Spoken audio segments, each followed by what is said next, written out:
Hey, it's that time again. It's 1 week later from the show that you loved, the show that changed a decade, the show that refined and reminded us of our youth, at least for me anyway. I don't know about you guys. Yep. I am talking about Stranger Things. We did a trailer reaction not too long ago, and it dropped right after I was stuffing my face with turkey.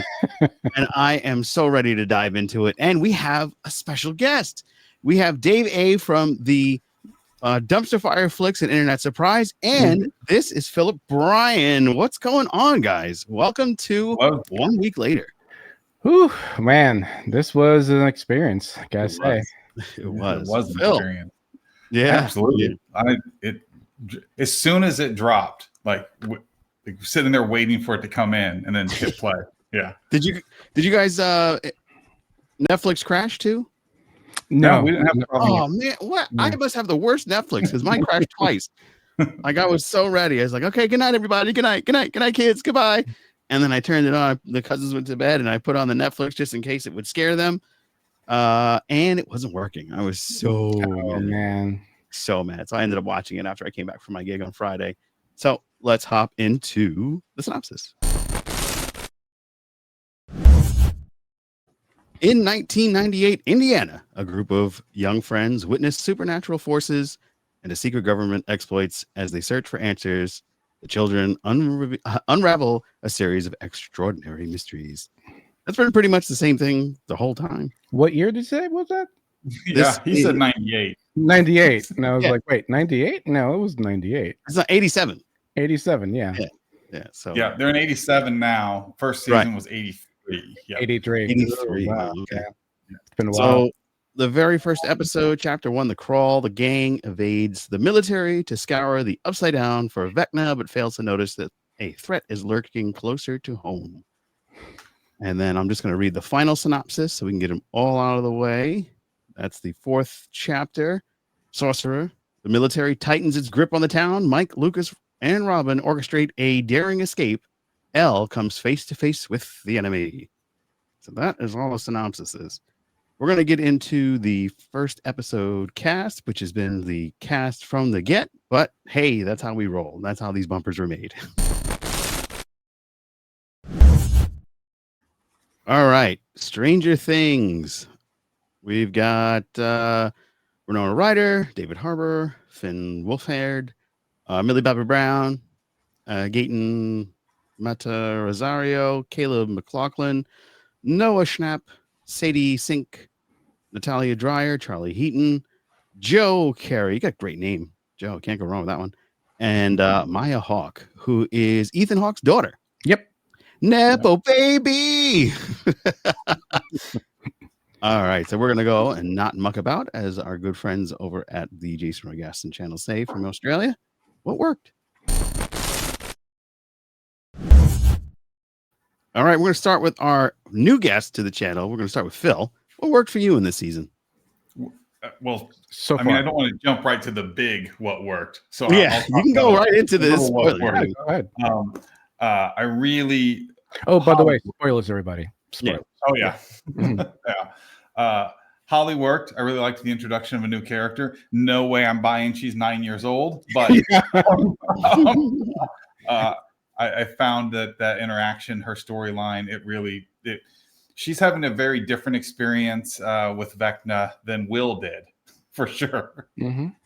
Yeah. So I thought that really worked. And then, of course, and I know we will talk much more about this, the Will stuff really worked. Yeah. It really did. It really did. Dave. I mean, Stranger Things is like, I always quote The Godfather Part 3 famous line of like, every time I think I'm out, they pull me back. Because seriously, you know, like there's been so much space between seasons that every time like they say like, oh, we're gonna bring a new season, I got like, I don't know. I mean, you know, it's been so long. I mean, I don't think I'm gonna be like really into it again. And suddenly like the trailer drops and they play Queen, and I'm like, okay, I'm in. I'm in. God damn it, you know. And then the first episode hits, and you're thinking to yourself like, maybe it's not as good as it used to be anymore, because there was a couple moments last season that I wasn't like, okay. And I'm like, God damn it, this is so good. This is so good. I thought it was like also like little things, like they were like there's definitely like a lot of 80s references, but they're so Always. subtle that I just go, oh my god, I can't believe I'm catching all this. Like, like yeah, you could point out the Robin saying the flux capacitor and stuff like that to fool and Winona Ryder's character, but for me it was like little things like Nancy's dressed as Sarah Connor at one point. The cinematography reminds me of Terminator 1. Sarah Connor's in it. Sarah Connor's in it. There's the moment where Holly is talking to Vecna by herself in the playground, and you hear a sound. You hear music that sounds really eerily to Nightmare on Elm Street, which was his father. Well, I mean, he's like the very first appearance of Henry. He's got like the long claw arm, like a Vecna, but sort of like Freddy Krueger, and he's kind of dressed in that with the top hat and everything. So exactly. And the actress who plays Holly that girl is going to go some places. Oh yeah, she is really good. Yeah. I agree with all that. By the way, I did want to add one thing, Joe. You're right about, and Dave, you're right about the like you forget how good it is until it comes back, because, and I had this conversation about Mike Flanagan, but this is very true about the Duffer Brothers. Like they grew up with the two Steves, Steven Spielberg and Stephen King, and it's so inundated into everything they do, but it's not just that. That's the surface level stuff. They go so much deeper into complete pulp culture and movie culture, deep cuts in the 80s. This isn't just the two big ones. But yes, you're 100% right. The depth, you want to go back and look at just shots to see like what's sitting on the counter, because there's so much there. I mean, Holly is essentially Rainbow Bright, and like you're seeing why she's dressed that way. That she has the Care Bear sheets, she has Light Bright, and you just go like, wow, it's like, yeah. I mean, they could hit you with the obvious then, like that one season where it's like New Coke, but then there's like I said, like there's subtle things that you just go like, well, that really actually serves a purpose for her wardrobe or her attitude, or or Eddie's entire actions in that one season, because of the D&D stuff. And so like that was really great. It's just it's like you said, right? Like Phil, like you forget how good it is. And there's something for everybody. Even if like you're not really steeped into the 80s, you'll find something in there to kind of attach to this nostalgic. And if you're a deeper film nerd like myself, like you'll see shots like, there's definitely some Sam Raimi shots in there. He picks up this chainsaw like Ash from Evil Dead. There's, a Home Alone reference, I was just going to say that one of the things that worked for me right off the bat was that entire Home Alone reference. I thought that really knocked it out of the park with that. Yeah. And the kids can still, everybody's still giving 100%, like they really, honestly, they have no reason to be so good in the acting process there. Like there's no reason why they shouldn't be that good, but they're still giving 100%, like that's really honorable, like Millie Bobby Brown could like totally just phone it in, but she's still talking like 11, where she's not doing contractions as much. She still has an issue, with her voice talking a certain way, her cadence, but yeah, it's been great. It's been great so far. I've been really enjoying that. One of the things that I thought really knocked it out of the park, aside from the onset of Linda Hamilton, was the connection to the earlier seasons that I kind of forgot about. Like when she found her sister, that was the big reveal in that room. One of the most hated episodes of the entire series. Yeah, because it seemed disjointed and didn't make any sense. It was like a backdoor pilot. Exactly, like a prequel type of thing, or a new show that they can come up with. But in reality, there was a deeper connection the whole time, and we just missed it. And here it is. Linda Hamilton shooting with her badass gray hair. Let me tell you, talk about aging gracefully and ready to take on the whole world. But of course, the government is the big bad, along with Vecna in this, and they're trying to take all the children so they can basically feed it to Vecna, which I thought was. I did not get that whatsoever. I felt like that's what they were doing. Did you guys, Phil? What did you think? No, I think that in their own twisted way, they might think that they are actually helping at least some of them. Yes, I think now Linda Hamilton's character, like I don't think she's got any good going on, but I think that like a lot of the people she's ordering around, they don't know her master plan. And by the way, doesn't her hair look a little too similar to Papa's? Oh, yeah, good catch. Yeah, it really does. Yeah, but no, I didn't get that at all. I think the government, and I don't really see the government as a bad guy per se. I see more of them as an adversary. Like they have their own agenda, and it's not like they want to take over the world or anything like that. I mean, I'm sure they do have their own agenda and all for weapons wise and things like that. But yeah, they want to use the kids as weapons. No, so. I don't think they were capturing the kids. Was no, they not in this episode. Of course. Yeah, no, exactly. Yeah. But like in this particular definitely last season it was all like, hey, you guys screwed up by flying too close to the sun. You guys screwed up completely. And I totally definitely. But in this season, I feel it's like they're more scientific. Like Lynn Hamilton's character is just pure science, pure the worst kind of science with like there's no morality in it whatsoever.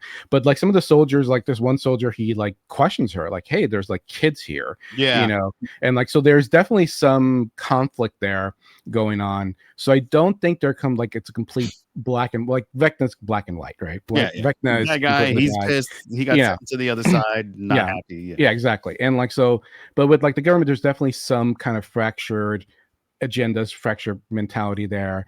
But I don't think they were capturing the kids to feed them to Vecna or to to experiment. Inadvertently feeding them to Vecna. No, I don't. Well, I just don't believe. I believe it was more like these kids are important. Mm-hmm. We have to keep these kids, separate, and we have to watch these kids. Now, whether it's protecting for that, What's that, Bill? Bait. The kids are bait. Yeah, bait. Yeah. Still, we're going to keep them safe, but they're also going to bring Vecna to us. Yeah. Yeah. But what happens with most of bait? It gets eaten. Yeah, sure. So yeah, they're using the kids. But one of the other magical moments in this was the confrontation between Will and Vecna. Oh yeah. That is the magical moment. This is moment, yeah. And it was really built up quite subtly, and it really came to fruition when he says, "Oh yeah, I grabbed you because you were worthless. You were the weakest one of them all. He was easy prey." And then turns out he, I guess, absorbed all of that Vecna power that he was feeding him and turned it against him, which I thought was really awesome.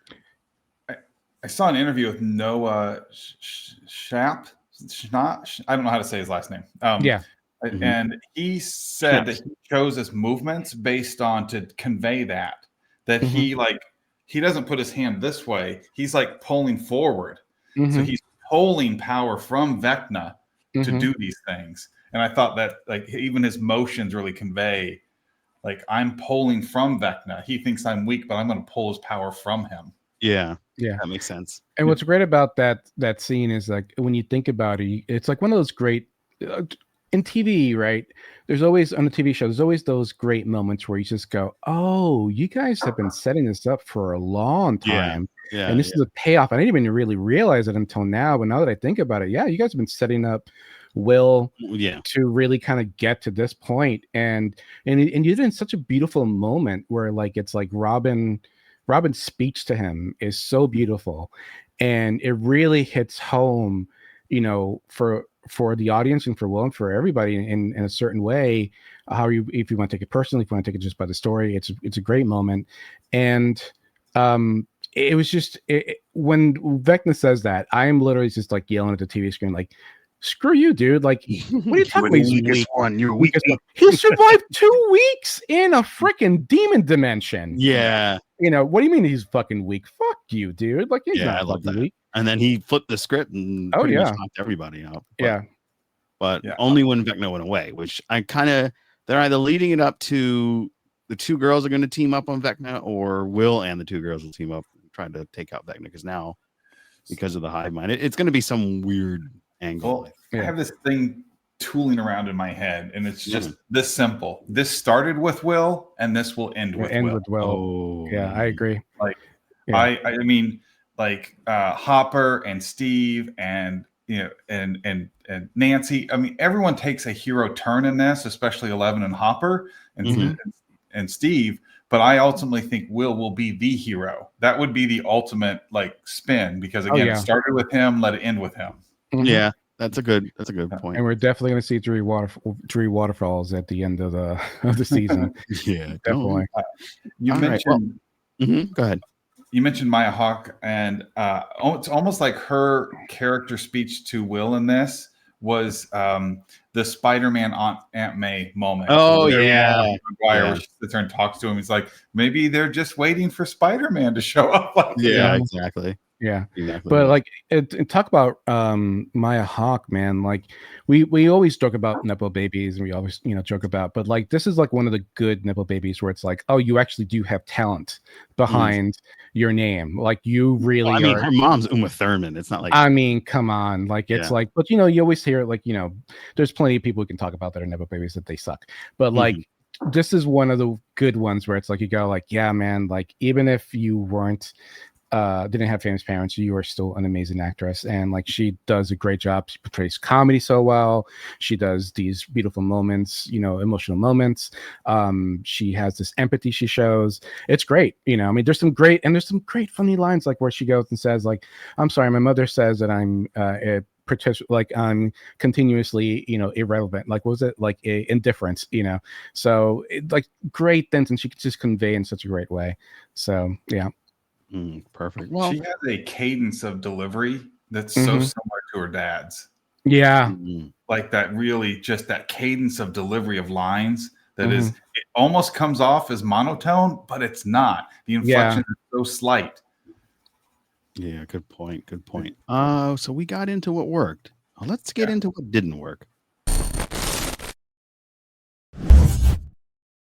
All right. I'll kick us off this time because what didn't work was this massive age gap that really comes to show in this series, especially with this one moment where he's reflecting of last season, but his hair is kind of off.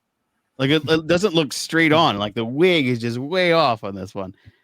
But I just remember last season where he's like, "No," screaming, and this season he's like, "Yeah, we're gonna get back there." It just got bass in his voice out of nowhere, and it's kind of like maybe they should have filmed some stuff last season while they were filming the previous season.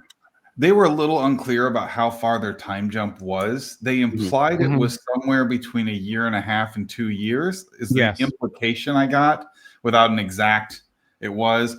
I really think they should have gone more for a 3-year time jump to kind of balance this out a little bit. Because what's the difference between being under lockdown for 1.5 years or 2.5 years? But I agree. And it stands out more with the, okay, so I can buy like our main cast of the original 12-year-olds or 11-year-olds that they're like juniors in high school. I can kind of get that one. It's sometimes with the younger, like Erica, like Lucas's younger sister. Like I'm not buying this girl's in junior high. No. I mean, they tried to hide it by casting other people equally their age and trying to like hide it by saying like, yeah, no, they're also in high school. And I'm like, it's not working, guys. It's really not working. But for me anyway, what didn't work was, why are Hopper and L11 still going through that same freaking argument over and over and over again? And this goes into a much deeper problem in general with TV. And I actually just recently learned about that when I was doing the research on my latest episode of Gone When I've Forgotten about The Wire.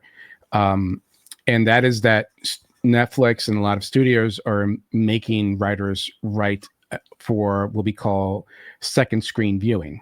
And with second screen viewing is that they're making characters explain the plot over and over again, and also making it out so obvious where you just go, why are you guys, and it's because they're trying to get people that are in the background on the computer, like shopping, or like they're looking at their TikTok and stuff like that, and for them to still capture what's going on the TV show and not turn it off, because it's just like, oh, I'm lost, click, like, and that's really a deep problem that we're having on TV right now.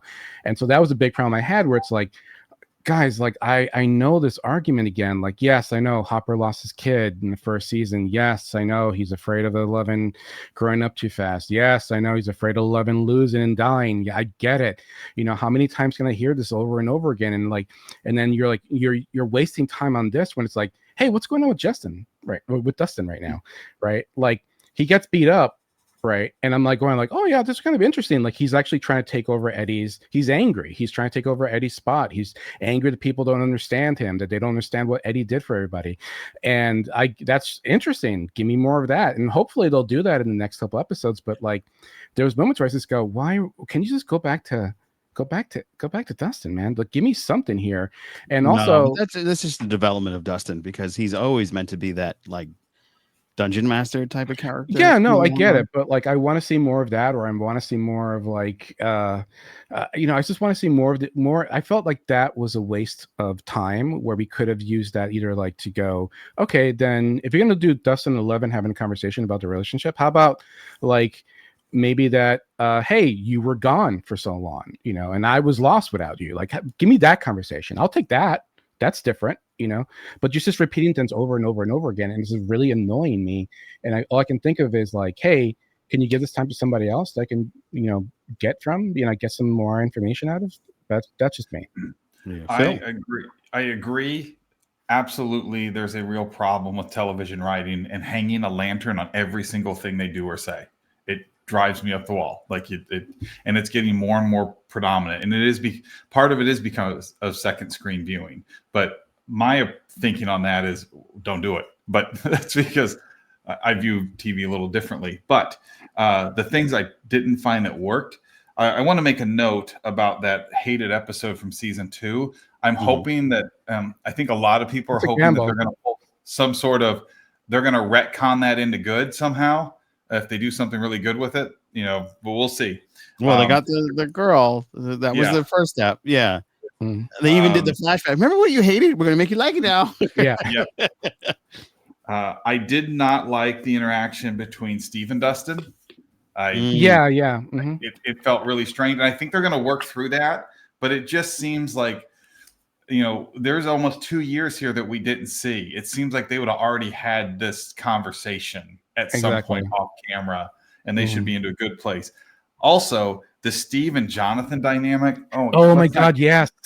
I'm done. Like, it's I'm done. Unnecessary at this point. Yeah. That's their high school nonsense. Leave it behind.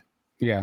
I mean, at this point, I'm just going, hey, why don't Nancy just be by yourself at this point, because both of these guys, you know, one of Nancy, them, find yourself. Yeah, just be yourself. Be the badass that you're being made to be, because she's gone. That's a great character arc. She's gone from being a damsel in distress to like just a freaking Sarah Connor badass, which is great to have Sarah Connor there. Or Ripley, because she's Ripley.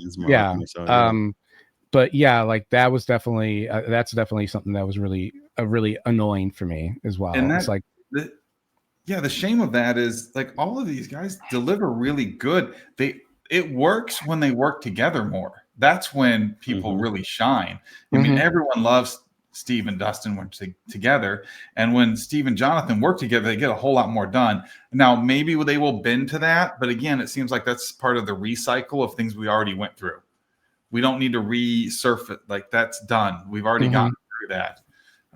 So that's kind of where you are in that. That's where it didn't work for me. Now, one of the things that I wouldn't say is a something I didn't like. It's something that did kind of work, but I forgot about it.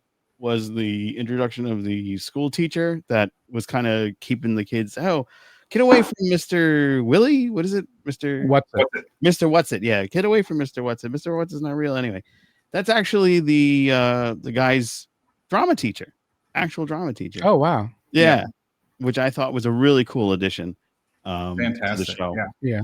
But it was a little annoying for me that like it's like they go like they didn't catch that that's Vecna. Like, yeah, she's talking to her imaginary friend though. She can only see, and it's kind of like I'm going like, okay, guys, like you don't put two and two together here. Yeah, that's bother me. Than this, you know. And then you don't tell your family, hey, I've been fighting demons this entire time, and like, you know, you can argue on like, well, they wouldn't have believed them. I'm like, the hell just burst open in town. Exactly. Come on. But the other thing that annoyed me was the kid, the new addition, that chubby kid with the glasses, the rich kid. Mhm.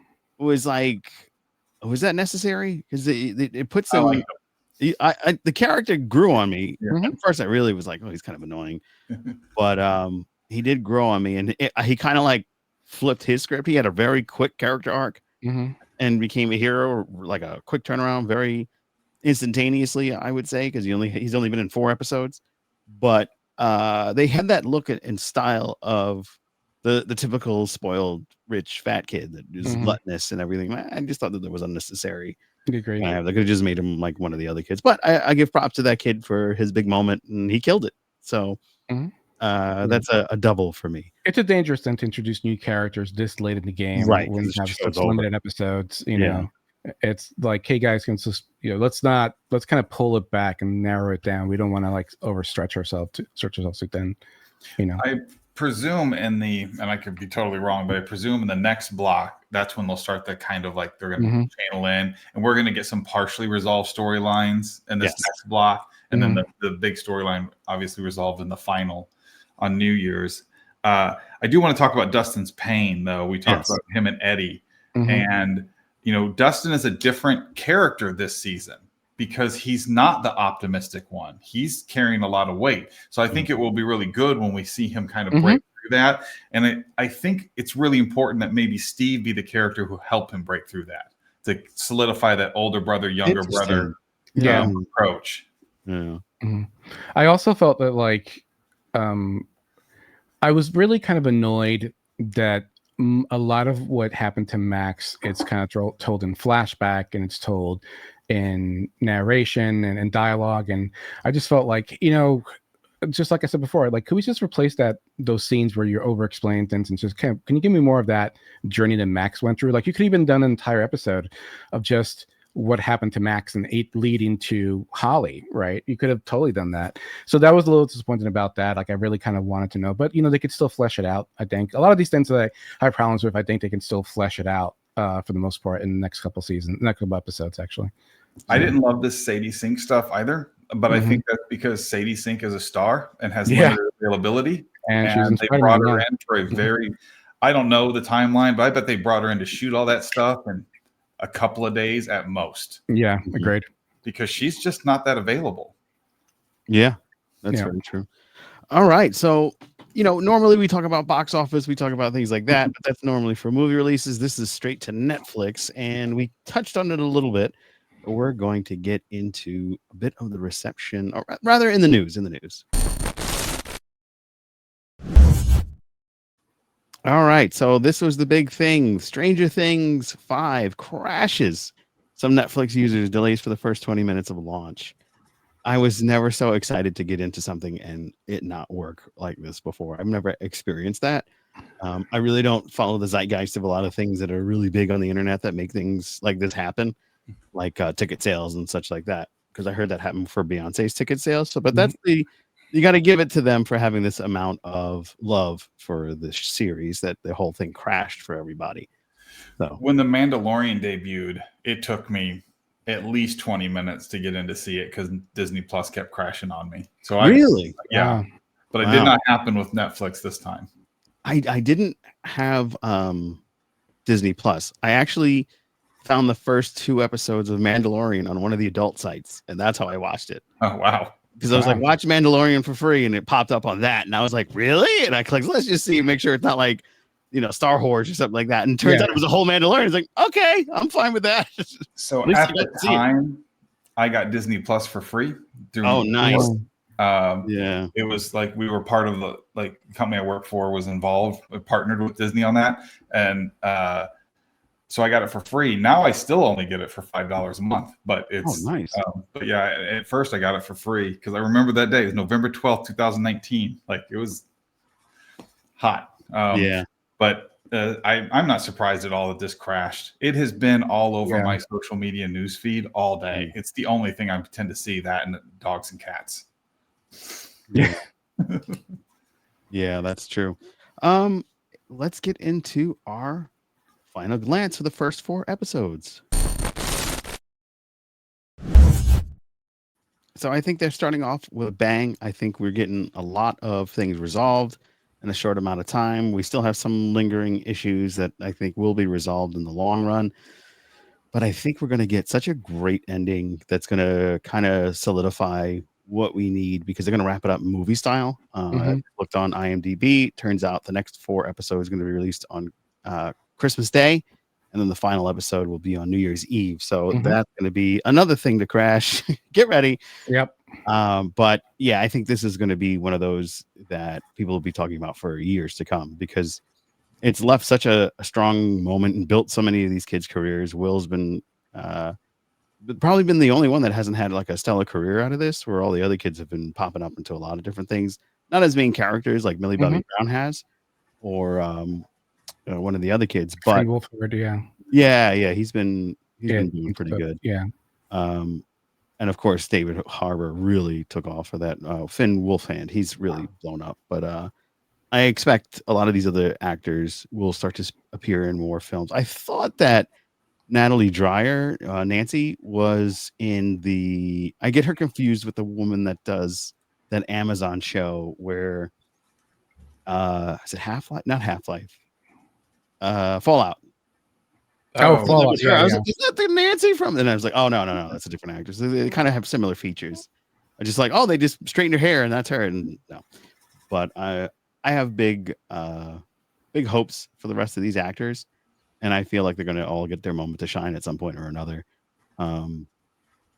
David, I think, is doing the best, even though that there's kind of that little tinge of with him and Millie Bobby Brown.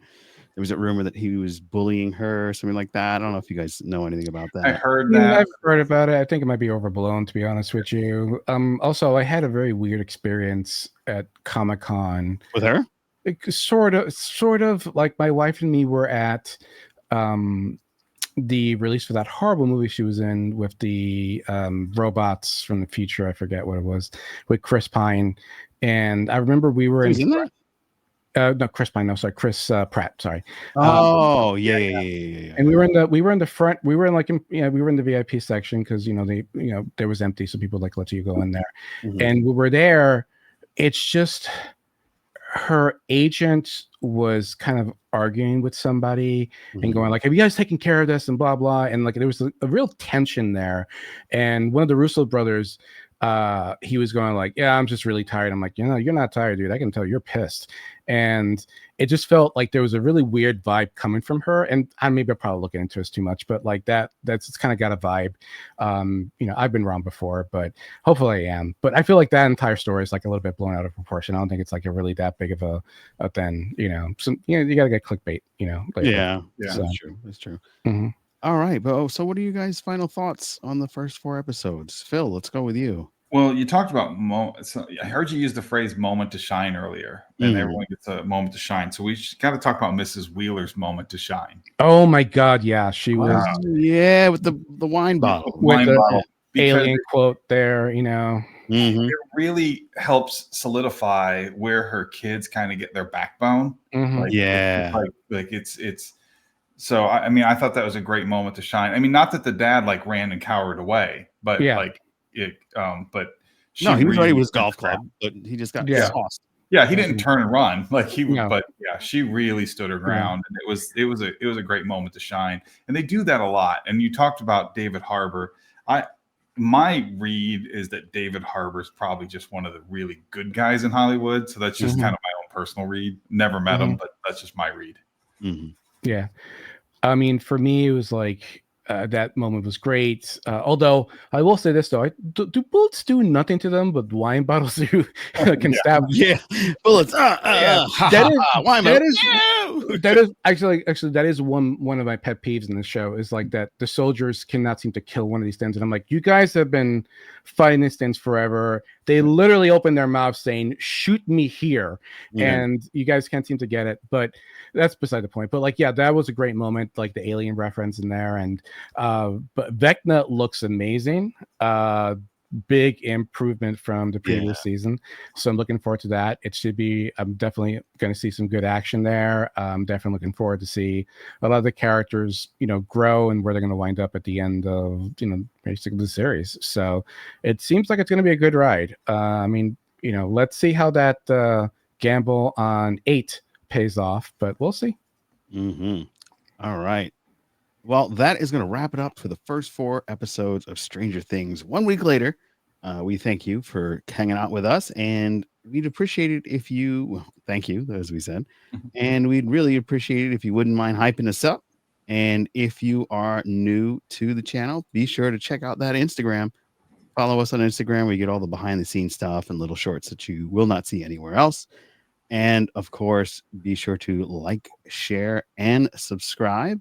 But before we go, I want to give the floor away to Mr. Phil and talk about his channel. Well, my channel is Matters with this Philip Bryan, and I discuss novels and Star Trek and movies. And my most recent video is about 5 films from 1985 that you forgot about or never saw that are awesome.